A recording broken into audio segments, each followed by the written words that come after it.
Regional elections in the important state of Punjab. Earlier, I spoke to Imran Khan and asked him if he was now worried that this year's national elections might also be put off. You know, the worry right now is that we are heading towards martial law.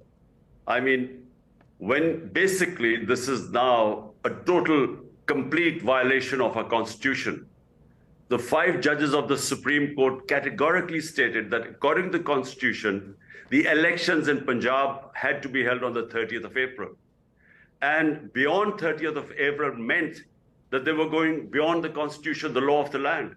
So what has happened is worrisome to all of us that we are heading towards some sort of a military rule. If you carry on with your protests on the streets, will you not just perpetuate the cycle of violence that is undermining Pakistan and, frankly, worrying to the rest of the world?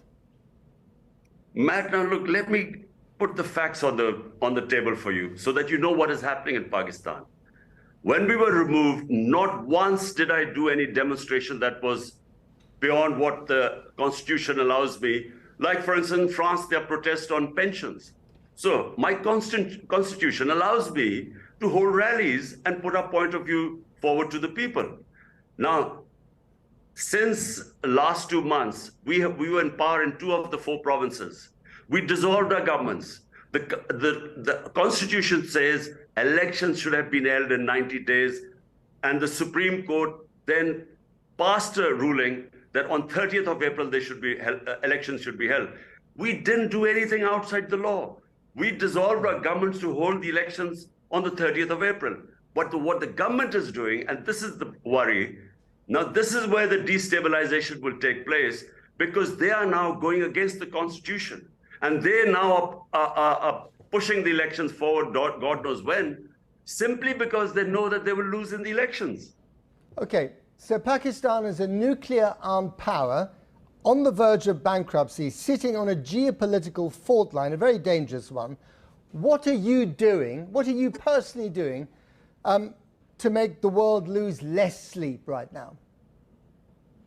Well, look, you know, let's not worry about Pakistan's nuclear program, because the entire political spectrum, everyone believes that if one thing we need to keep secure is our nuclear program, because that's our guarantee for freedom.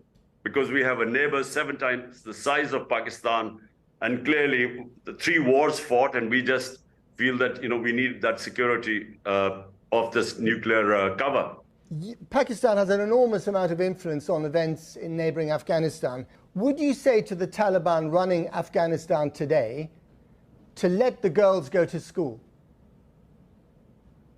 Look, Matt, look, Afghanistan has and Pakistan have a boundary border of 2,500 kilometers.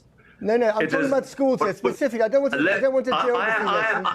I am answering the question. What about schools? Will you tell them to let the girls go to school? Because I know the Afghan character much more than anyone there, especially in the Western countries. They do not like to be told what to do. Let me just say, if the Western countries want to influence Afghanistan, this current government, they must mainstream them. I kept telling them that, look, engage them. Get them involved in the mainstream. If you isolate them, what influence are you going to have on them? So if you mainstream, then let them have a stake. So then talk about human rights. Right now, you push them in an isolation.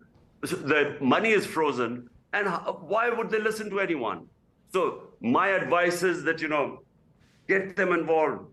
Give them a stake in the international community, so that when you tell them to have girls educated, you know, they will listen to you. Right now, they are not.